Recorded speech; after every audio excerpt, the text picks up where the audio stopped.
Hey everyone! Today, we will talk about protein synthesis. At the end of this video, you'll end up saying to yourself, You know, I'm something of a scientist myself. and without further ado, let's get into this. First, let's start with DNA replication. Beginning of DNA replication, we'll have one DNA strand, and at the end, we'll end up having two. DNA replication starts when helicase over here goes through DNA and unzips all these hydrogen bonds. This in turn gives us two strands, 3 to 5 prime strand and the 5 to 3 strand. This strand will be considered the leading strand, and this strand will be considered the lagging strand. In order to start replicating our DNA, we first have to add a primer right over here. This allows DNA polymerase a starting area in order to know where it can replicate.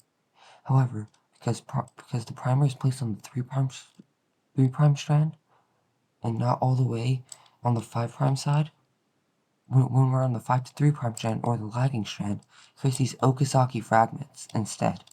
The last step of DNA replication is for ligase over here to go and make sure that everything has been replicated right and to fix all the Okazaki fragments. We are then finally met with 2 equal strands of DNA. Next up, we have transcription. First, a promoter starts off transcription. Then RNA polymerase will start and copy all of the DNA by using the antisense strand with the 3 to 5 prime strand. Note that instead of thymine, uracil actually takes the place over here. Uracil takes the place of thymine. So while over here we'd see T, we actually see U. However, even though we finished copying our strand, we're still not done.